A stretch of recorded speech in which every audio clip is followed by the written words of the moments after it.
Hey y'all, happy Sunday and welcome to this week's live Q&A session. This is the portion of the show where we allow YouTube to send out notifications that we're going live. If you're watching this live Q&A on replay, please scrub ahead until this graphic disappears and the actual show begins. If you're watching live and you have any comments or questions, please go ahead and put them in the live chat. But for now, grab a beverage, sit back, and relax while the countdown timer does its thing. Then we'll get started.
Hey y'all, happy Sunday. Hope everybody's doing well. Hope things are going your way. Seems like the weather has calmed down for most of us. Some of us are unseasonably warm. Some of us are still unseasonably cold and digging our way out of several inches of partly cloudy and what have you. But I hope things are going well for you and yours. Um, Today was, well, it is an open Q&A, so you can throw any question at me that you'd like. But one of my channel members, Bruce Malmstrom, uh, popped up a good question wanting to know about notes in our Vectric files. And that's not something that gets covered a lot, so we're going to go ahead and talk about it. But before we do that, I got a couple of things here, so a little bit of housekeeping to do. First and foremost is I want to say hello and thank you to my friend Steve over at Harneal Media.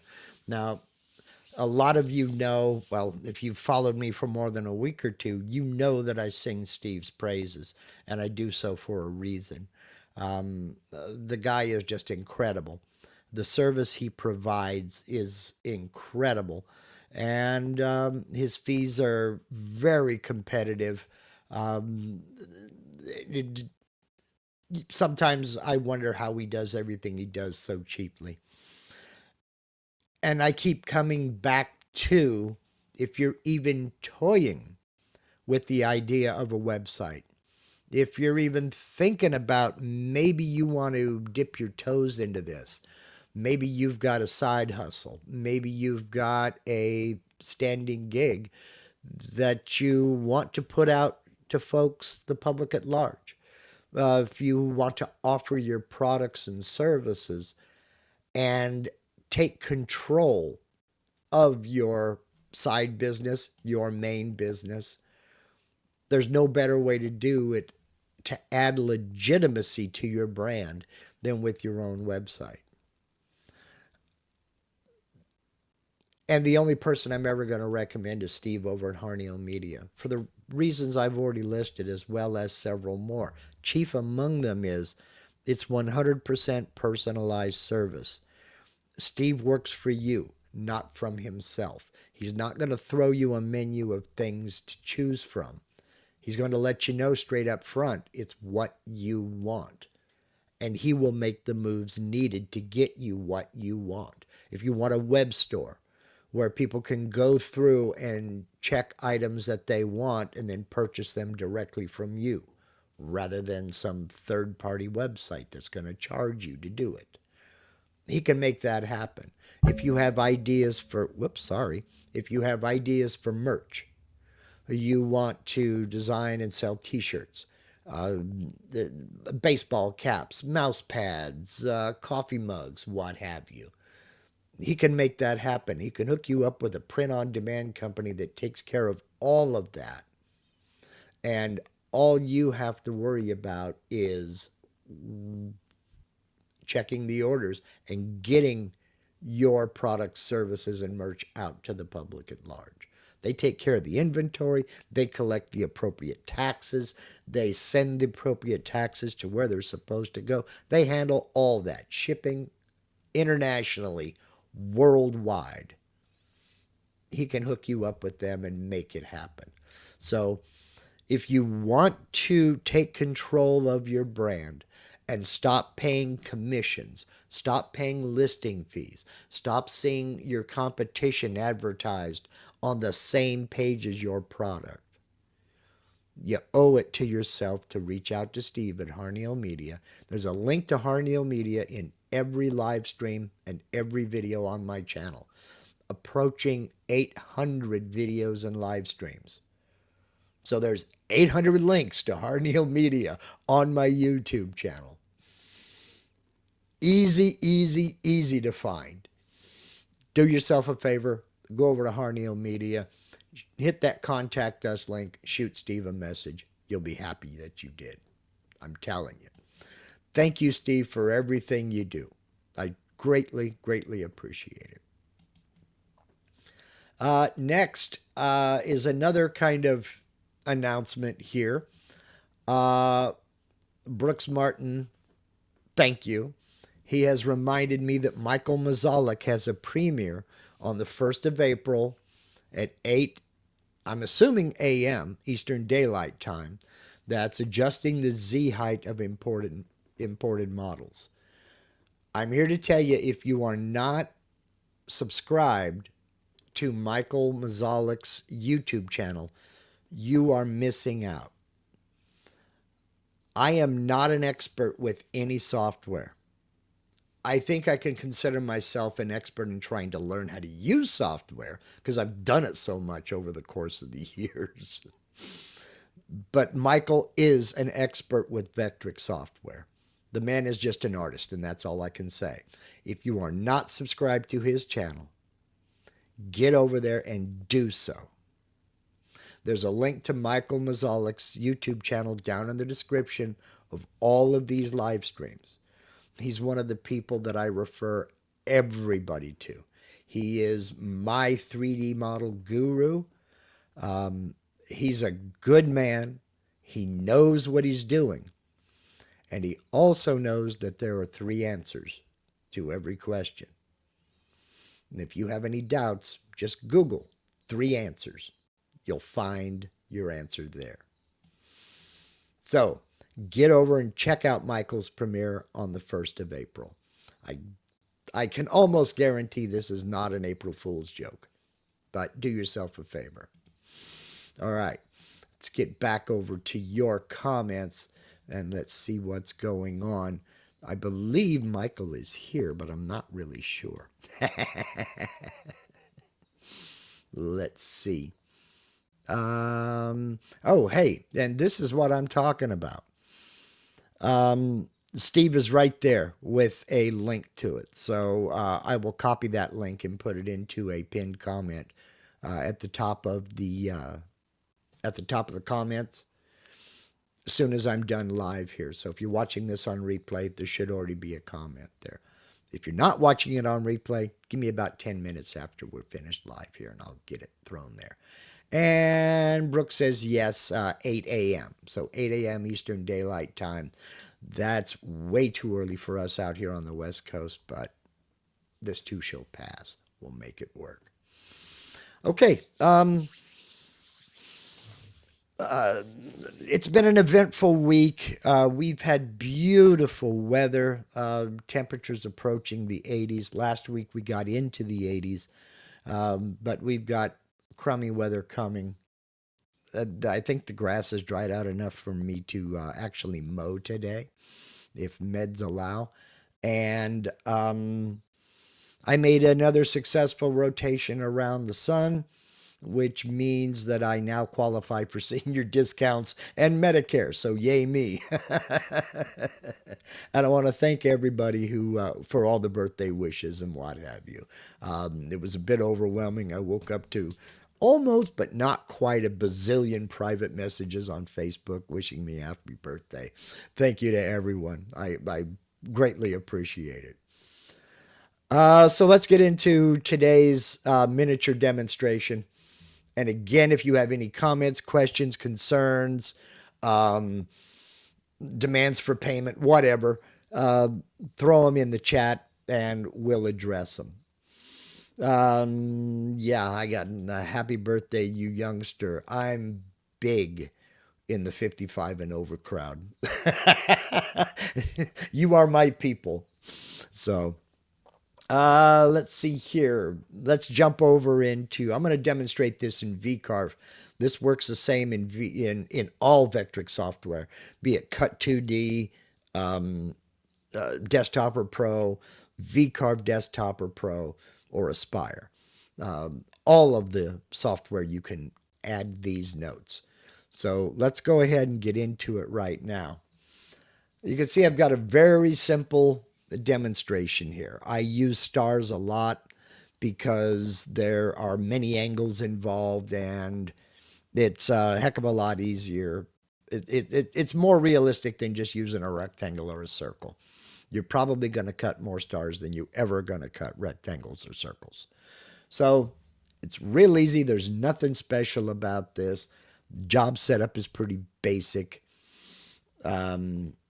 and I've got my star out here in the middle.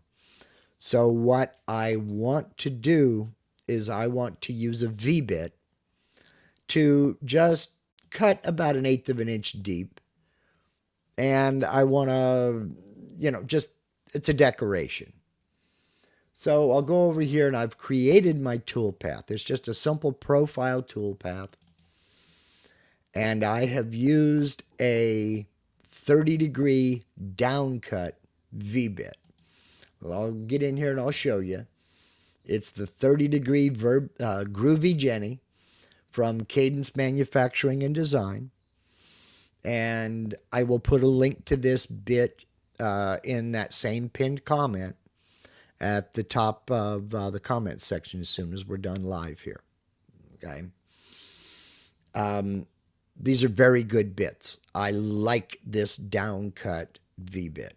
If you're the kind of person that uses masking or a mask or something like that, if you've ever had any problem with your V-bit ripping the edges or maybe lifting the edge of a V carving, this down shear bit will stop that. It will actually push that masking down a little firmer right along the edge that it's cutting. They're very, very good bits. I highly recommend them. So that's the V-bit that I'm going to use. And we'll select that. And I'm going to carve on the vector. That's the other important thing. The tip of that bit's going to be right on that vector. Ah, Steve is right on it again. The Cadence bits, or Cody's Groovy Jenny bits, Cadence Manufacturing Design, there's a link right there. So, hashtag not sponsored. Cody's just a good guy, and I like the bits he makes. So, that's it. There's nothing special. We're going to cut 1/8 of an inch deep using that 30-degree downcut bit, carving on the vector, and I've already calculated the tool path. I don't need to calculate it again, so I'll just close it. Now, from here, we can create notes, but what we should do first is we should go ahead and save the file. So I'm going to save this CRV file. Do a save as, go to my desktop, go into my demo file folder, and I'm just going to call this, come on, single star. All right.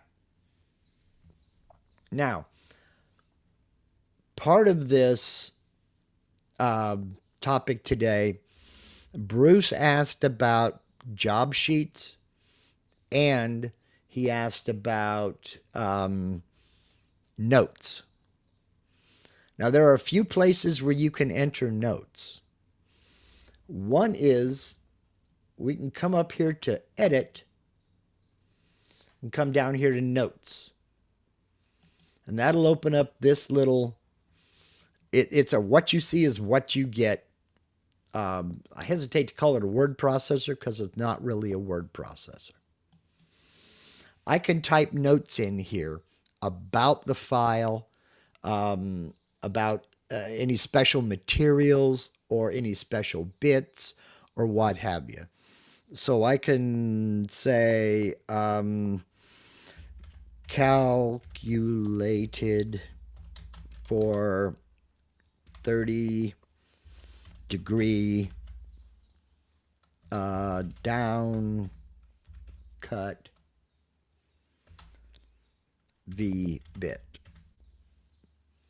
And that's my note for this file, for the CRV file. And I can click OK. And now whenever I open this file, notice that I've got an asterisk before single star. That means that there has been a modification since the last time this file was saved. If I close this without saving it, I will lose that note. So I need to come up here and make sure I save. the file. Or just use Control S, which also saves the file. Okay? Now, so I can close that. Go back to my desktop. This is not my trailer. This is not my truck. This is my inspiration. I'd love to have one exactly like that. But now, I'm going to go into VCarve Pro, and I'm going to reopen that file. And there it is in my recently opened files list. Click on single star. And now to see the notes, I just come down here to edit, click on notes, and there it is. Now there's something else we can do here, something else we can add. If we read down here, it says to have the notes auto open when the file is loaded, start the notes with a period or point or hard stop, I believe you call it in the UK. All we need to do is before the first word, add that full stop. That's what it is, not hard stop, full stop. That's it. Click OK. I didn't save that. You made changes to single star. Do you want to save your changes? Yes. Okay, now it's closed. I'm going to go back into it. Click on single star. And when it loads, that note pops up. It auto loads.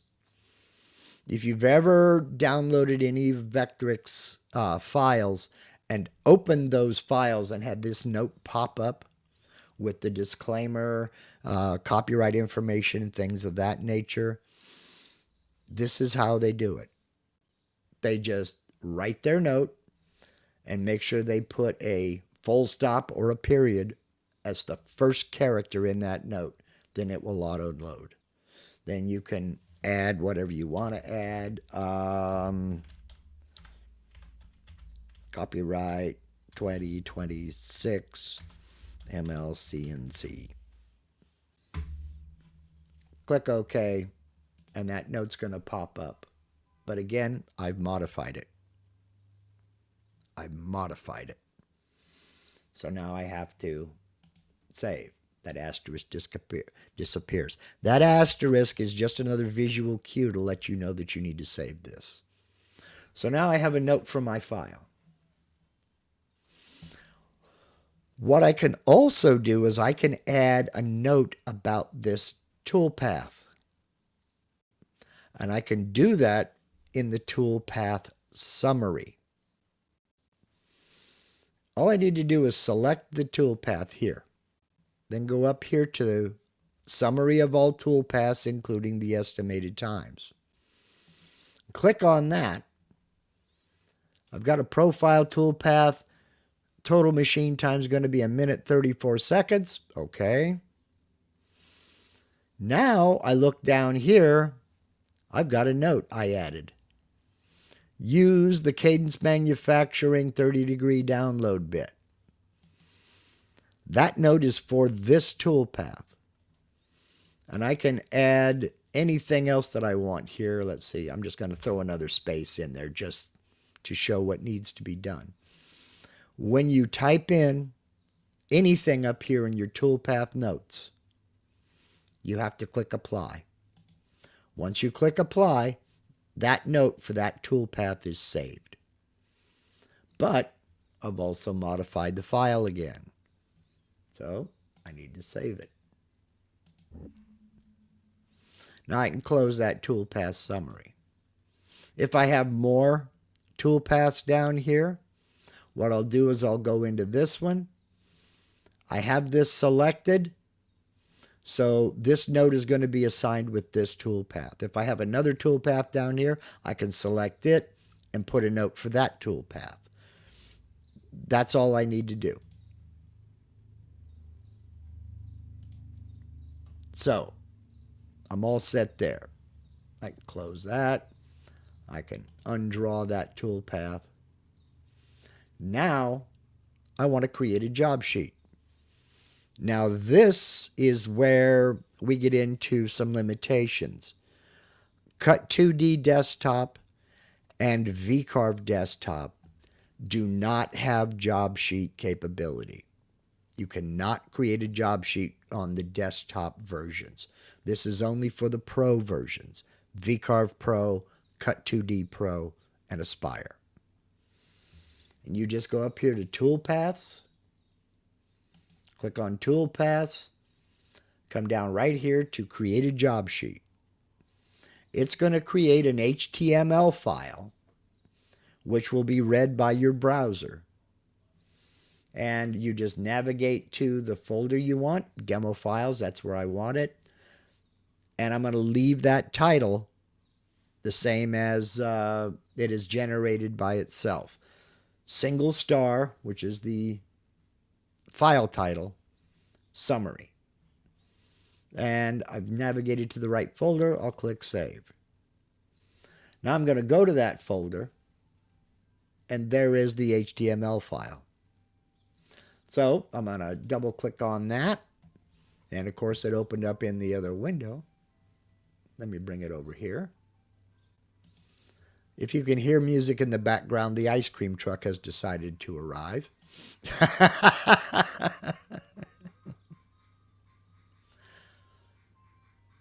Brooks Martin says, didn't Milo Scott do some wizardry with the toolpath summary notes for his rotary work?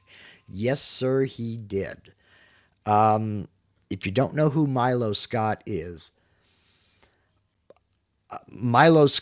an absolute wizard with G-code, with post processors, with toolpath summaries. I mean, what I will do, Milo Scott, he has a YouTube channel. I will get a link. Let me make a note. I will get a link to Milo Scott's YouTube channel and put it in that same pinned comment. I will also get his Facebook group, Milo Scott Studio. I'll get a link to that and post it as well. The man is an absolute genius. Steve is right on it again. There's Milo Scott's YouTube channel right there. Thank you, Steve. Saved me from looking for it. I will still put a link in that pinned comment. He will take, especially when it comes to rotary, the man is an absolute wizard. He will take a file that, if you were to do it as a 3D model, would take, maybe 5 or 6 hours to carve as a 3D model, and do it in about a minute and a half, 100% 2D. Milo likes to go to the Vectric user group meetings, and he'll bring examples of the things he's done with their products.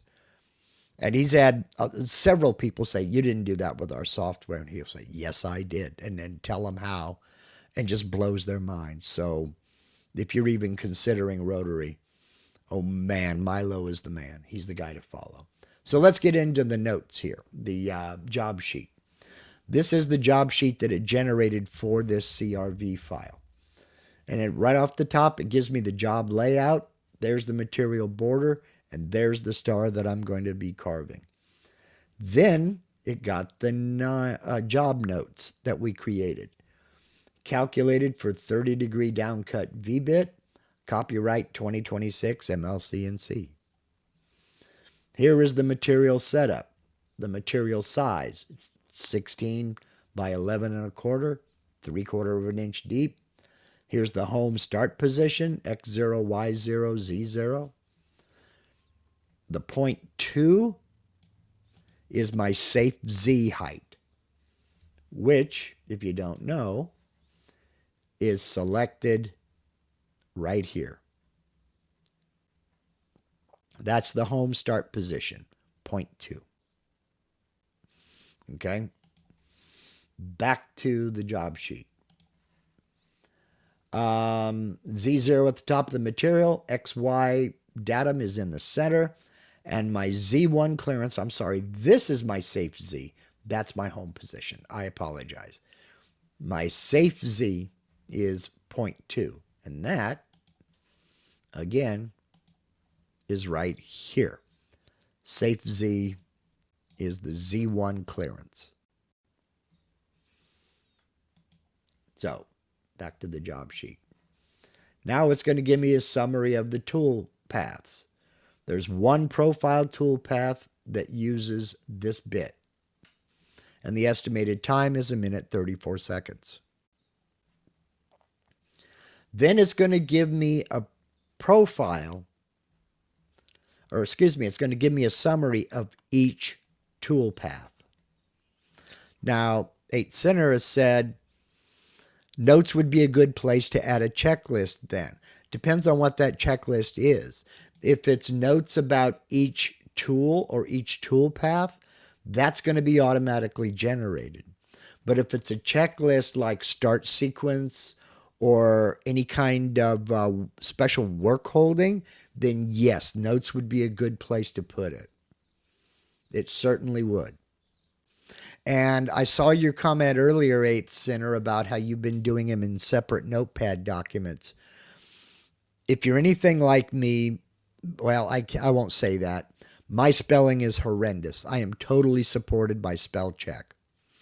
So I will go ahead and write things like that in a word processor, be it Notepad, LibreOffice, or OpenOffice, or whatever, and then I'll copy and paste. You can do that in the notes.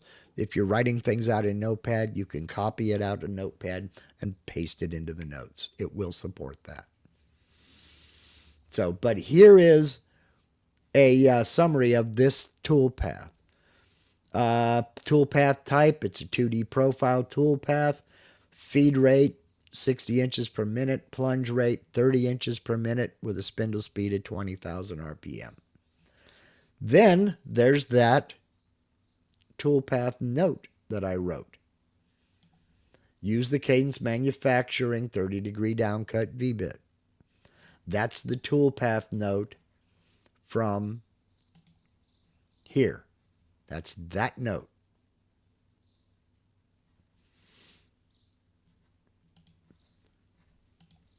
Then the tool info, it took the tool name from the tool database, gave me the tool type, V-bit, max cut depth is 0.125 with a pass depth of 0.1.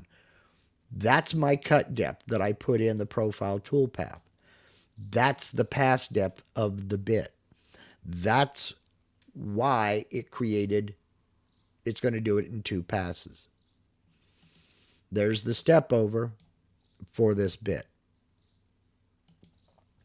Then here are the tool notes that it took from, close this, we'll go into the tool database, and we'll go to this bit. That is this note. It took this note from the bit and put it in the job setup right there with the link, because that's in the toolpath notes. Or excuse me, that's in the tool notes. So you can see this job sheet is a handy thing to have, and you can print this out, or you can use your home network, or you can put this on a thumb drive or whatever, and when you go in and transfer that file, however you transfer that file to your controller software for your CNC, you can also transfer this so you have this sheet right there available. You can print it so you have it on paper. If you're like me, I stick it to my monitor so it's right there in front of me. And you have all the information needed for that entire file. And again, if it's more than one toolpath, you're going to get a summary of all the toolpaths here listed. Then you're going to get a toolpath summary for each tool that you have that you're going to be using for each toolpath. So job sheets are an excellent way to document everything that you're going to need to do this project without having to rely on your memory. If you're anything like me, that's the most unreliable thing in your workshop is my memory. I am totally supported by checklists. I am totally supported by job sheets. I don't leave anything to chance when it comes to my memory. So, those are there for our convenience and well worth taking advantage of. So let's see here. Butch says, I will always print out the job sheet and take it to the machine. Good source for selecting my bits and placing them in order to be used. I keep notes on the sheets as I run, like true runtime. Exactly. That's perfect. That's perfect. Brooks Martin adds, job sheets are saved as HTML files, so browsers will open it at the CNC. Yes, it will open in a browser window, just like it did here.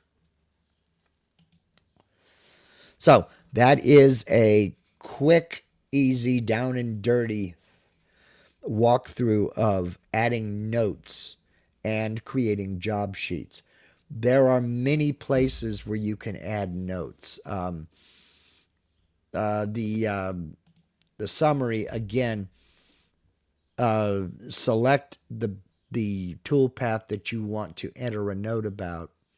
And after you get done entering that note, click apply, then close it, and you'll see that it is displayed in a job sheet. Or you can just come back and refer to it. Oh yeah, that's the Cadence Manufacturing 30-degree downcut bit. So now I know somebody's going to ask, I'm surprised nobody has asked already. That is, how the heck did you get that degree symbol in there? How did you get that degree symbol in there? That comes down to old school Unicode. To get that degree symbol there, you just hold down the Alt key and type 0176.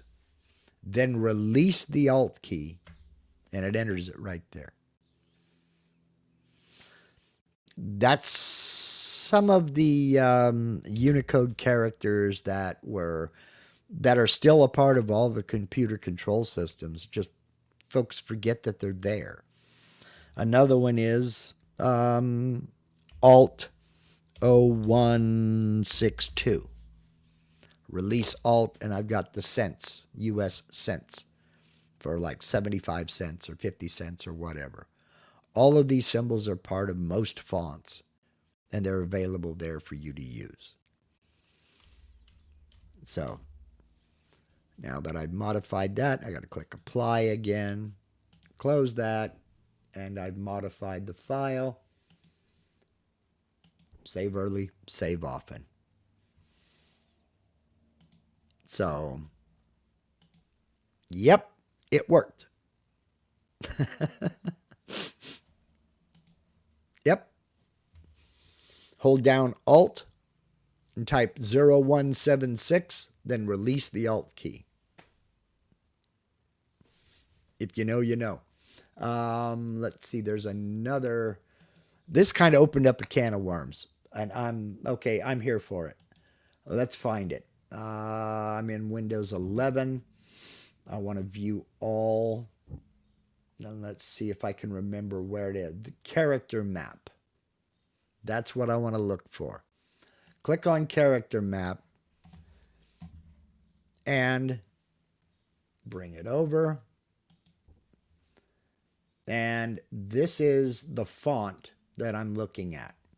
These are all the characters that are available in that font. And I can scroll down. I've got, of course, all my punctuation and my characters uppercase, lowercase, and then we have supplemental characters. There's the cent sign. So if I click on that to select it, I can look down here, and that's the identifier, the Unicode 00A2. The keystroke to use for that sign is hold down Alt, then type in 0162. That's the keystroke needed to put that in a line of text, be it in any word processor or things of this nature. The specialized accented letters, an ash there if you're into old school. The set for German, which is takes the place of two S's. A lowercase ash, the E with the umlaut, however you want to do it. The extended F, I mean, they're just all kinds of, and here, no, that's not either. That's a modifier. That's not the degree symbol. There's a bullet for used for general punctuation. Not finding the degree symbol. No, that's another bullet. Where is the degree symbol? There's quotes, inverted commas, spacing modifiers. Well, I don't see the degree symbol, but I know it's there. If I type in 0176 while holding down the Alt key, it'll be there. Anyhow, well, anyway, but you can go into any font and it'll give you the same ones. A.R. Delaney, what the heck? Let's look at this. That's an interesting font. But anyhow, we get the small letter I. There's the Unicode identifier for it. If it's a special symbol, there's the degree symbol for this. It will give you the keystroke.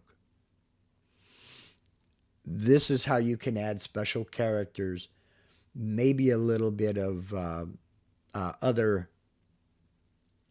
designs into your files.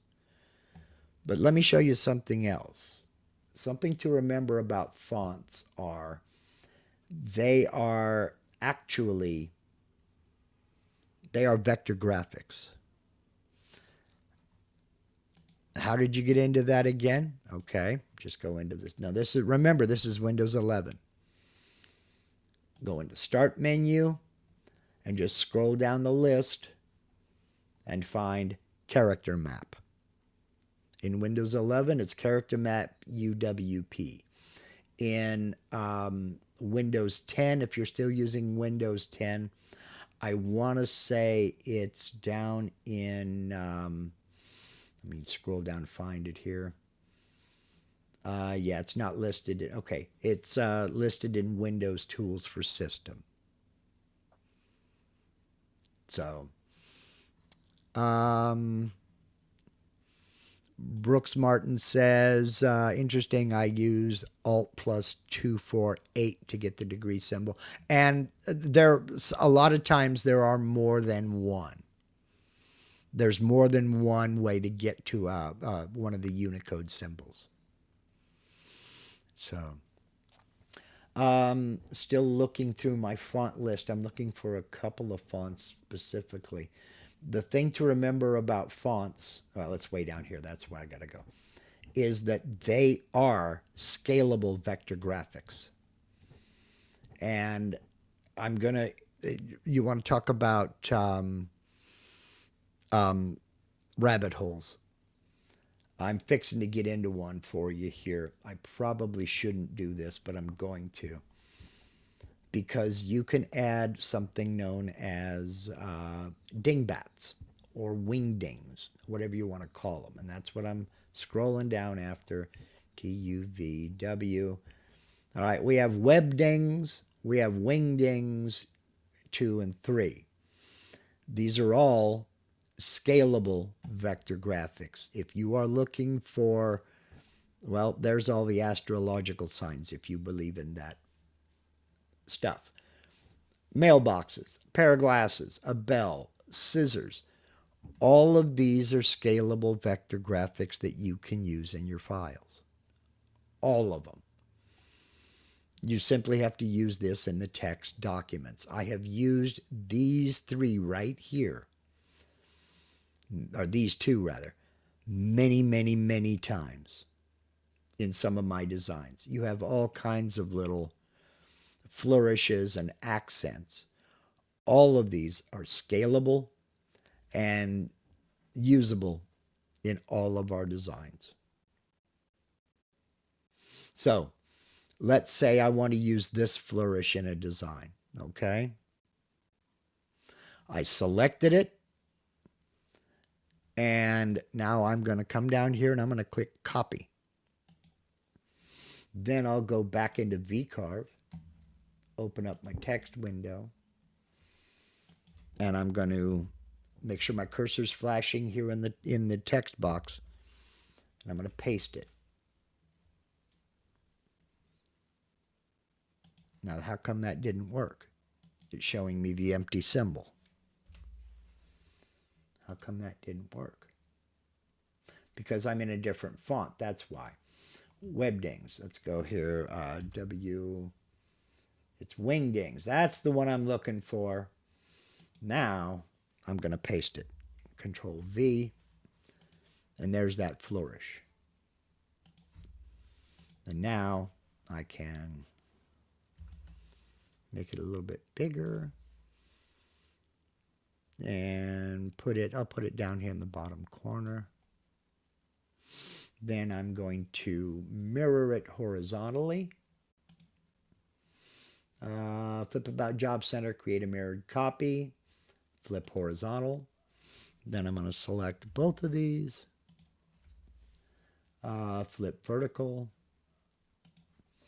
and now we'll select all of them, and they are treated exactly like text objects. I'm going to group those, tap the letter G, and we'll do a V-carve toolpath. I'm going to use a 90-degree V-bit, flap depth of 0.1. I'm going to use an 1/8 inch clearance bit. I don't care if it does offset or raster. Calculate. And now I have 2 additional toolpaths. I'm going to preview those visible toolpaths. And zippity zip, there I have those. Then I'll preview that. Oh, I didn't select it. That's why. There we go. Now I've got my star. And let's go with the toolpath color of black. And let's go with the toolpath color black. And there we have our finished product.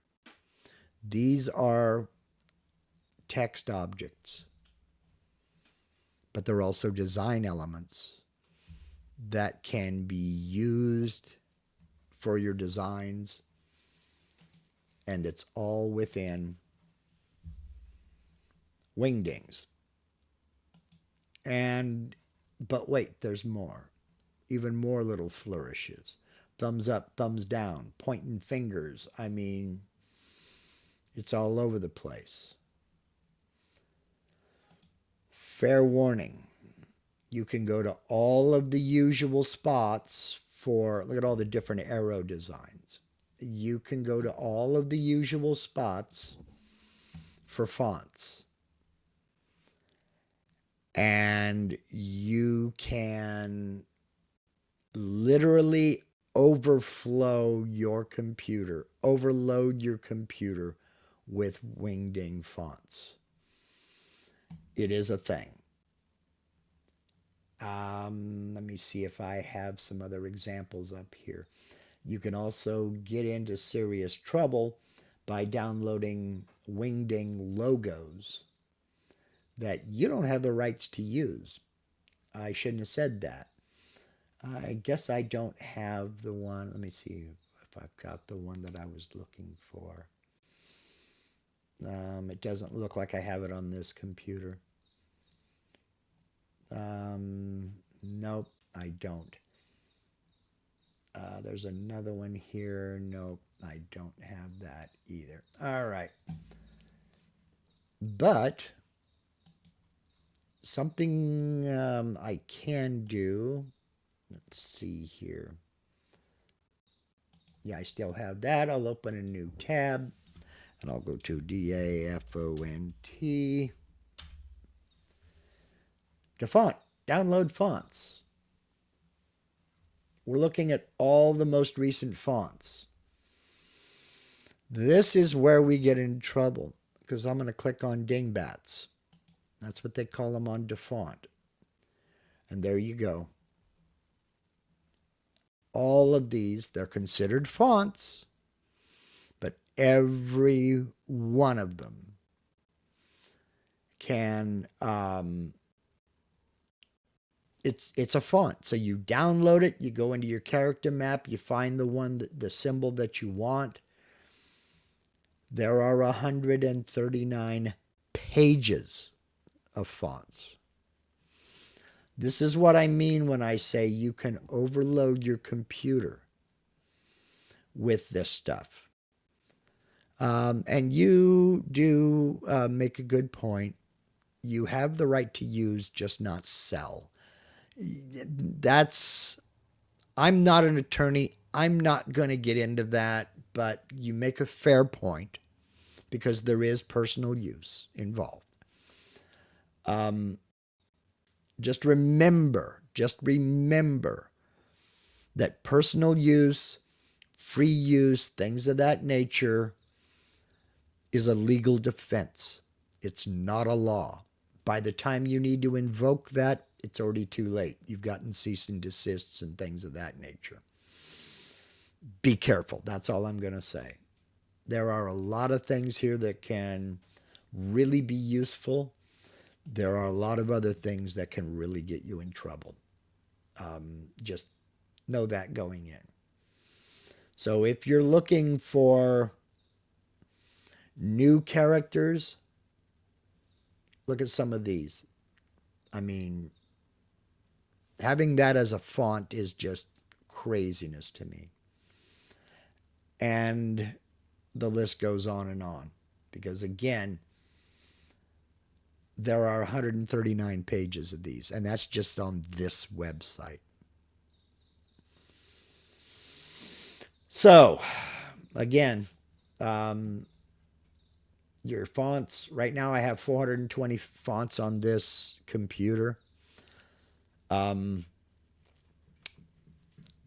don't want to overload. Where did you go again here? If you mean the website, it's DaFont. Boom. Take it up to the top. Come on. DaFont.com. Also notice you have a line here, free for personal use. There may be a commercial license agreement. This one here is 100% free. That means commercial as well as personal. Some of these font designers want a small donation if you're going to use it commercially. It's usually not much at all. You know, free for personal use. Let's take a look at what they say about this one here.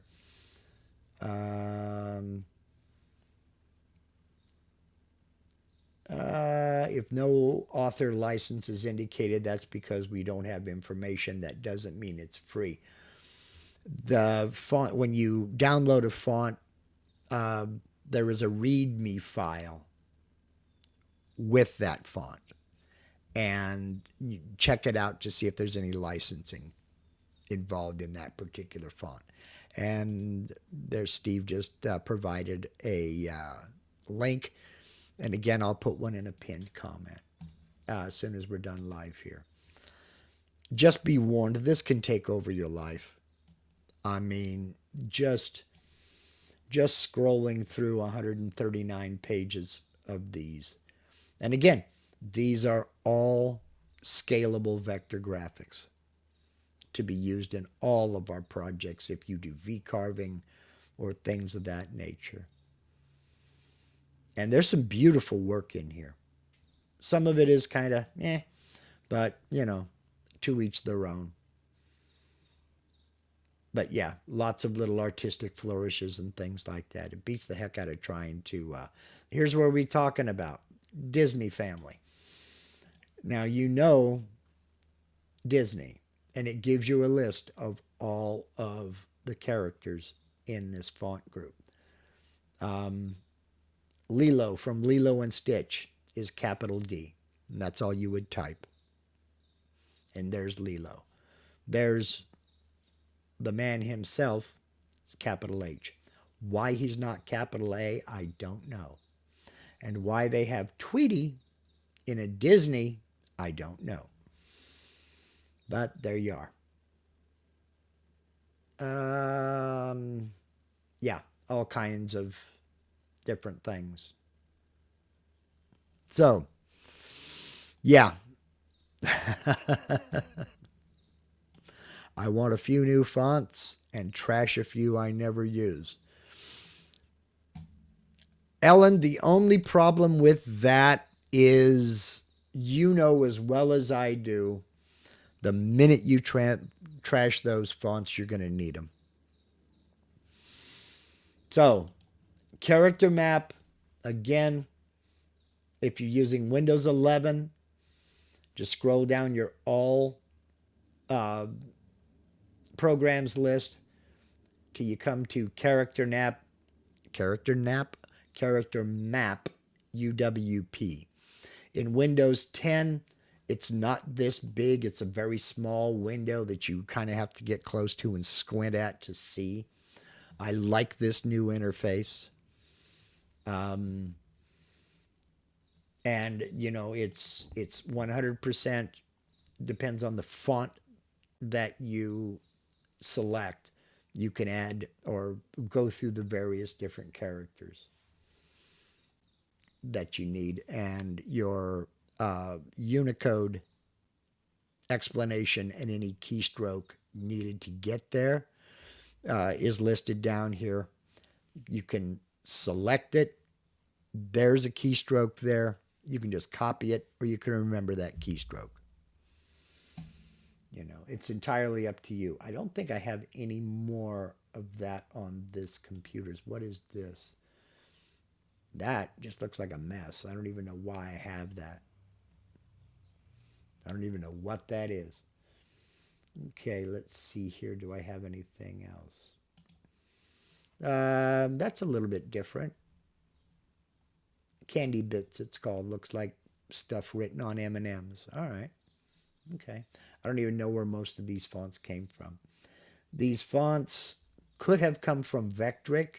They could have come from other sources, other software that I've installed on my computer. If you have like Adobe Photoshop, if you have Adobe Illustrator, for example, Adobe loves to add fonts to your system. They love to add fonts to your system.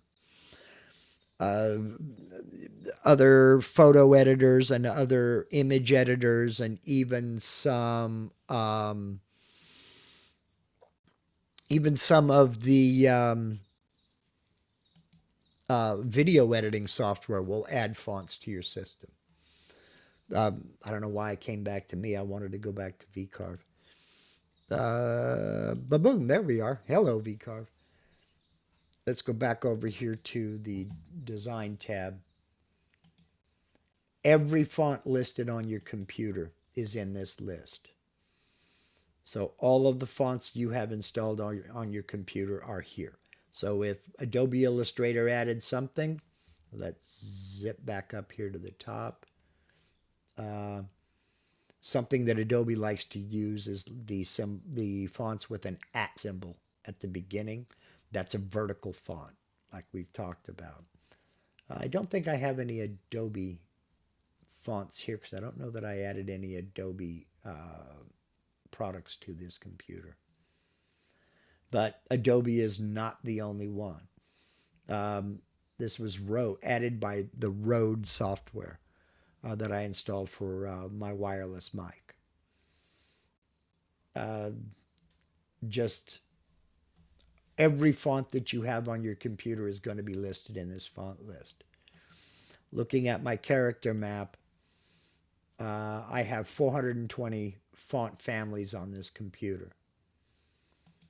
All fonts, yes. Now I can also, here, I can separate this down to serif fonts or sans serif fonts.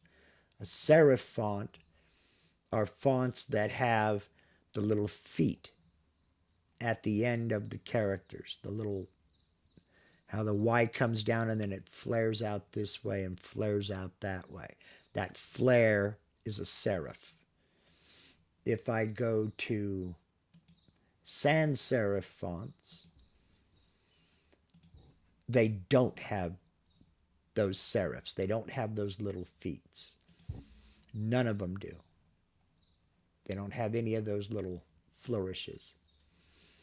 And it tells me how many font families I have there. Okay, now I got symbol fonts.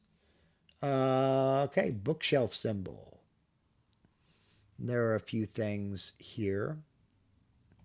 Some symbols to be used. DJ coinage. I didn't even know I had this. This is US coinage. You want to throw a nickel in your font. There you go. I don't know what that is. Okay, it's got a few extra characters down here. You can drive yourself nuts doing that. Oh boy, here we go. Holiday. PIBT. All right. So we have a menorah, we have a dreidel, we have holly leaves, we have Santa and his sleigh, Santa there. We've got all kinds of nifty little things here that we can use. And again, they're all scalable vector graphics. So Marlet. I don't know what Marlet is for. MS Outlook. Well, there's a few things here. And again, that was installed by Outlook. Outlook or Outlook, which depends upon your frame of reference. Okay. Let's say 3/8. Yeah, okay. MT Extra. Oh, okay. There's a few things there. I didn't know that most of these existed. So I'm learning something new. And all of this was already installed. Huh. Okay, well, we're not going to go through all of that there. There's more than I thought there was. I was used to webdings and wingdings. So, anyhow. Again, fair warning, you can overload your computer. On my other design computer that I no longer use, it's Windows 10, so I don't take it online. I had over 1,500 fonts. And when I would select a font, when I would select to go into the text window, it would take forever for that font list to load. So you can slow up the work. Okay. Kimberly is saying, can you pick one of the more complicated ones and show us the nodes? Certainly. Let me reduce this. Let's go back over here to vcarve.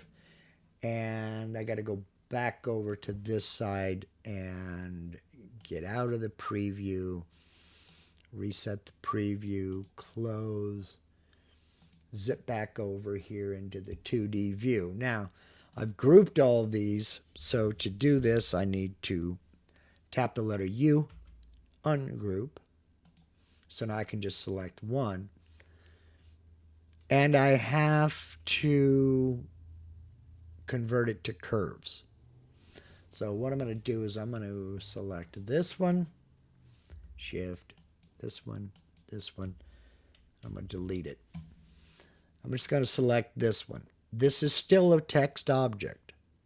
So in order to do all that, what I have to do is convert it to curves, so it's no longer a text object. So I'll right-click, convert to vectors. They've changed it. Used to be convert to curves. Now it's convert to vectors. And boom. And now it's no longer a text object. They are separate curves, separate vectors. That's something to remember. So let's select this and go over to the curve fit tool. And we can see in our preview, that's what it looks like. Now, that's not too bad. That really isn't too bad. So, but I'm going to still flip over to Bezier curves and see what we get here when I preview it. Now, I reduced it a little bit, but it wasn't overly complex. So, you know, I can accept that now, or I can cancel that and keep it the way it was. But I think I prefer that. So I'll click OK and accept it. Now I've got those both selected. If I go into node editing, I can see that we've changed over to Bezier curves where they're applicable, but I've still got straight lines here and there where they're applicable. So that works. That's a lot less complicated. So I'll tap the letter N to come out of node editing. And now I'll mirror all of these. So come into the mirror tool, and I want to flip about job center. I want to flip horizontal. Okay. I'm going to hold down shift and select, hold down shift and select all of these. That's something else we got to remember. These are now separate vectors, the inside and outside. And I want to flip vertical. Now we have all four. I can close that. Hold down shift and select these as well, avoiding the star. So now I've got all those. Tap the letter G, group them. Then I got to go recalculate my VCarve toolpath, because the toolpath used text objects. These are no longer text objects. So now I got to select that, recalculate the toolpath, and now I can preview all toolpaths. And there we go. So I was lucky in that these flourishes ended up being very, pretty clean as it comes from, as far as the number of nodes or points that were involved. Not all fonts, be they wingdings, webdings, dingbats, whatever you want to call them, not all fonts are that easy. So this ended up going a lot deeper than I thought it would. Just know that your character map is there for your use, and that it can open the door to a lot of things you didn't know you had available to you. But it can also open up a rabbit hole the size of the African continent if you're not careful, because you can literally overload your computer with way too many fonts that you will never, ever use.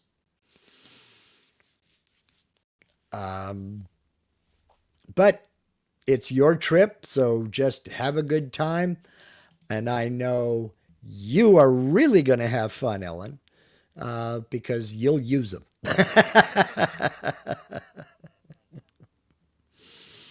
So, yeah, TMI overload protection is kicked in. Yeah, I know the feeling.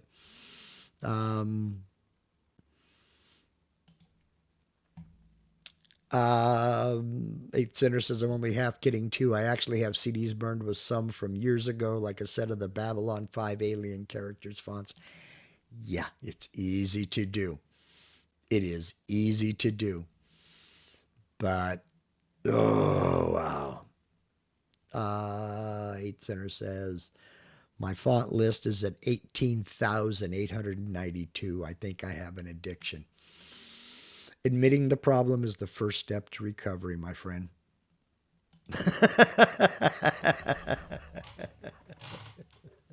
But that's the problem. That's what I mean by it can take over your computer, it can take over your life. Because if your luck is anything like mine, the minute you decide to uninstall a font, you'll need it. And so, that's why I've got stuff hanging around all over the place. I don't know what size that hex key or Allen wrench is. I don't know what size it is. All I know, I got it with something. All I know is it looks too important to throw away, so there it is. Guide bearing from a router bit. I'll need it one day. The minute I get rid of it, I'll need it. Another guide bearing will burn up on a router bit, and then I'll be out. So as a consequence, I look like a hoarder. I'm not hoarding. It's called conservation. I'm conserving. It's not in the landfill.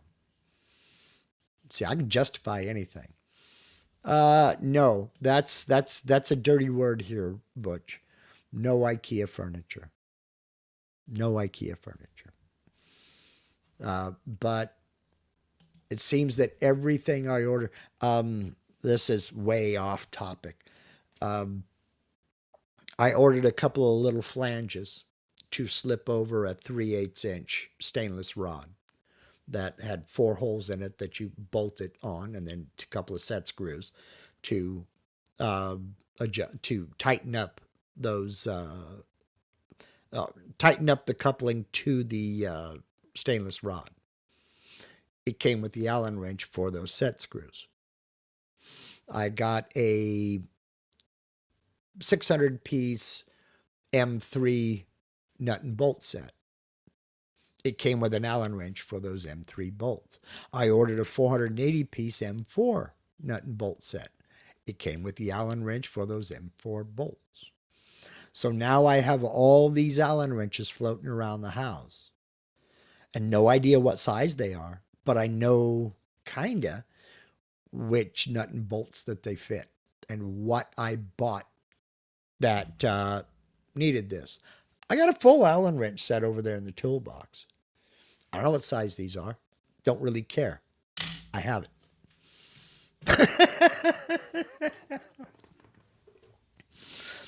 I figure at this age, I figured this is not my problem. How this machine comes out of this shop, it's an official SEP. SEP stands for somebody else's problem. What they're going to do with all this when I assume room temperature, not my problem.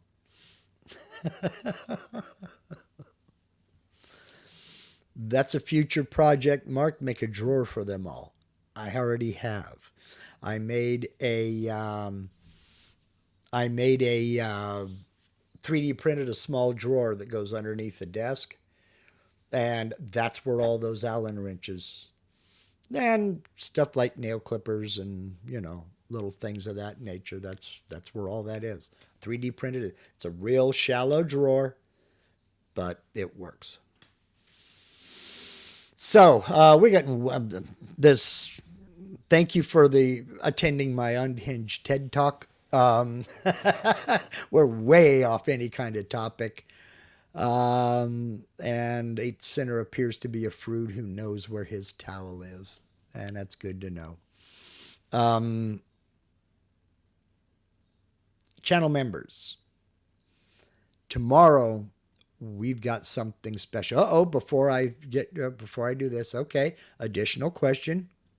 Or were you just requesting I think it was Kimberly that asked to see the nodes on the complex file. Yeah, I showed that. I showed on the little flourishes. That's what I was talking about. Did you have an additional question about that? As I have already converted. Let's see what else I can do here. Let's see. I don't remember exactly what these codes were. Let's look at small r. What does that make? No. Yeah, let's do that. Let's go with the H.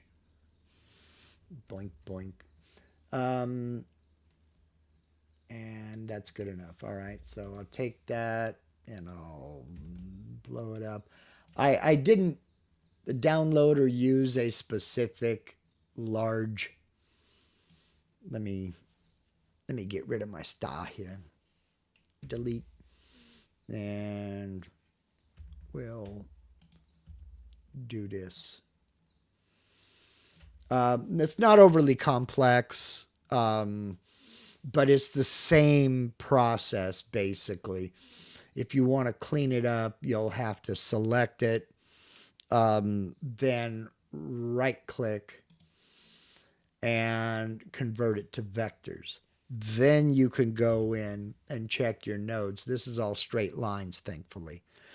But, oh, you wanted to see more complex like Mickey Mouse.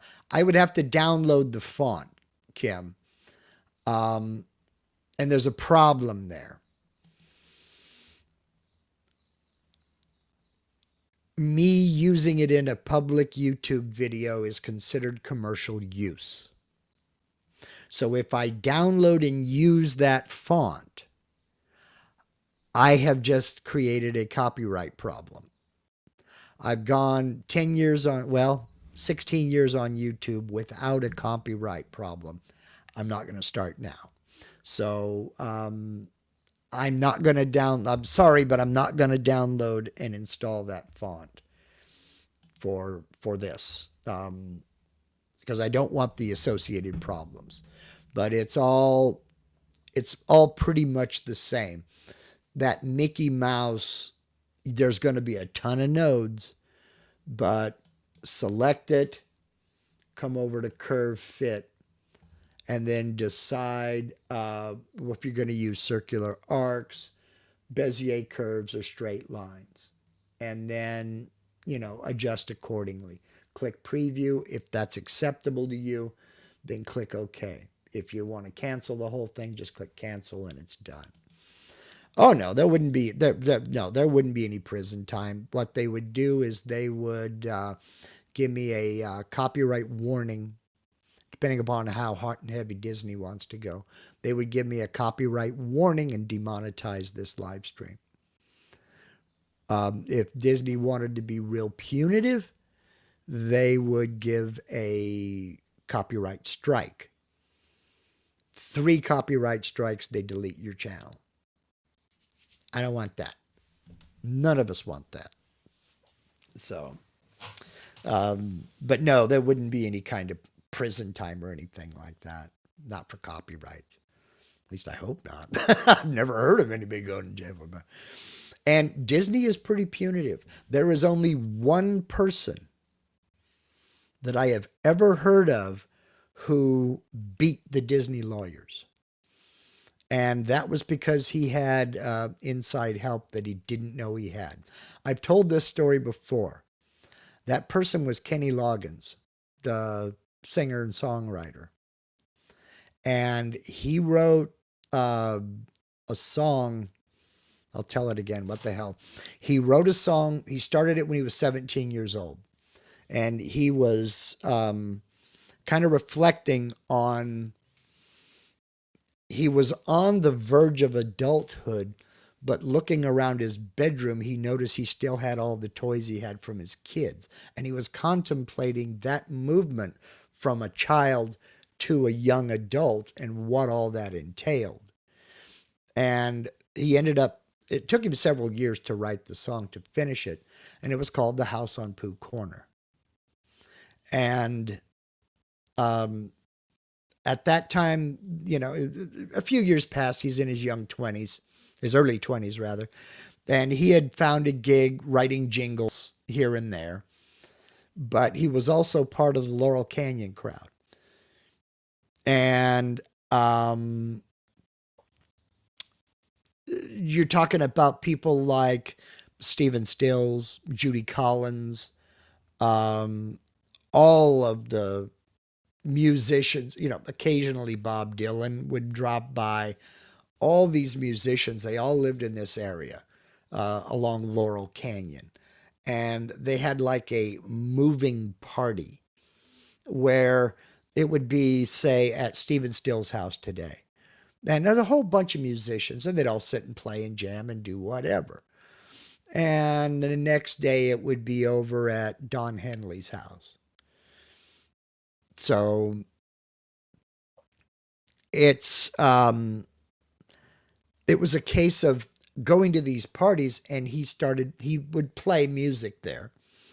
And he did the House on Pooh Corner one time, and I don't remember the man's name, but he was one of the bigs in the Nitty Gritty Dirt Band who had a hit with Mr. Bojangles. They wanted to record the House on Pooh Corner, so they got a deal, and everything went along just fine. Well, he got a phone call one day from the dude from the Nitty Gritty Dirt Band saying, we got hit by the Disney lawyers. They won't let us record it. There's copyright issues and this, that, and the other, so we can't record it. And so he was kind of down in the dumps. This was one of his big breaks. A big band at the time wanted to record one of his songs, so he's kind of down in the dumps about it. Well, he had a date that night with a girl he'd been seeing, and he picked her up, and off they went. And she was like, there's something wrong. What's going on? So he told her the story about he thought this was going to be his big break, but the Disney lawyers put an end to it. And she said, the Disney lawyers? He said, yeah. She says, we need to go talk to Daddy. And he said, okay. And so she gave him directions to get to Daddy's house. It turns out he didn't know this. It turns out his date was the daughter of Disney CEO. John, I can't remember his name now off the top of my head. So she made him grab his guitar. He went in with her into the house. She told Daddy what was going on, and she said, play the song for him. So he played and sang the song, The House on Pooh Corner. And he looked at his daughter and looked at Kenny Loggins. He got up, he went over to the phone, he called up somebody and said, hey, that Winnie the Pooh song you guys are worried about, let them have it. The Nitty Gritty Dirt Band recorded the song. He got a huge royalty from it. He sings it at a lot of his concerts, and he's the only man I know of that has beat the Disney lawyers, but only because he happened to be unknowingly dating the CEO's daughter. So it's not what you know, it's who you know. It's a cute story, has absolutely nothing to do with anything we're doing now, other than maybe a cautionary tale that stay away from Mickey Mouse unless you're dating the Disney CEO's daughter. Or son, for that matter. All right, I'm going to get out of here. Channel members, tomorrow, a huge episode for me anyway. We've got our very own Butch Miller and our very own Maurice Erickson of Erickson Design and Woodworking coming on tomorrow to talk about marquetry. We're going to get into the hand cut, hand sawn marquetry, as well as the laser cut marquetry, how it's done, how these two brilliant individuals come up with their designs, where they get their inspiration from, their techniques. This may end up being a couple, 3 episodes, depending upon how much information there is. It's gonna be something. I've been looking forward to it. I think they've been looking forward to it. We're going to find out. So channel members, bring your marquetry questions. It's going to be a fun one. That's again tomorrow at 5 p.m. Pacific, 8 p.m. Eastern. You can go to my posts page on my YouTube channel to find the link. Or if you have your email settings set up, you'll find the link there. I've got to make that members only today It is set up. As soon as we're done here, I'll go in and get that ready to go. So Butch Miller, Maurice Erickson, and our usual cast of characters on the panel. We're going to get into marquetry. So if you don't know what I'm talking about, or if you'd like some more information about, yeah, Ellen, yeah, yeah, yeah, holy, uh-huh. If you'd like more information on how to become a channel member, right down below this video panel, you're going to see the word join. Click on that word join. You're not joining anything. You're just getting information. There's no obligation. You can just back out of it and go on your merry way. But do know that we have an excellent group of folks who are Mark Lindsay CNC channel members. Not an ego among them. They are all 100% dedicated to helping all of us learn and improve our CNC knowledge, our CNC skills, our laser knowledge and skills, our 3D printing knowledge and skills. Everybody is just more helpful, more courteous than ever I could ever ask for. Not an ego in the bunch, and not a bad word said. So we'd love to have you join our little merry little band. And click that join button. You'll get information on how to do that. Next Sunday, don't know what I'm going to do, but this is where you come in. Today was suggested by channel member Bruce. Just as we were starting, I didn't know what I was going to talk about. And boy, did we dive down a rabbit hole. This is where you come in. Let me know what you want to see. I got a lot of great feedback on the text episode we did last Sunday. So help me out. Let me know what you want to see. And we'll go further if you want to go further. Leave me a comment. Hit that thumbs up on your way out. That helps the channel and it helps me. Thank you very much for spending part of your Sunday with me. I'll see you tomorrow evening, channel members. Until next week,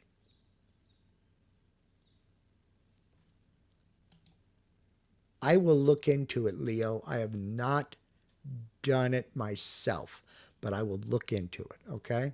I can't, no promises, but I will look into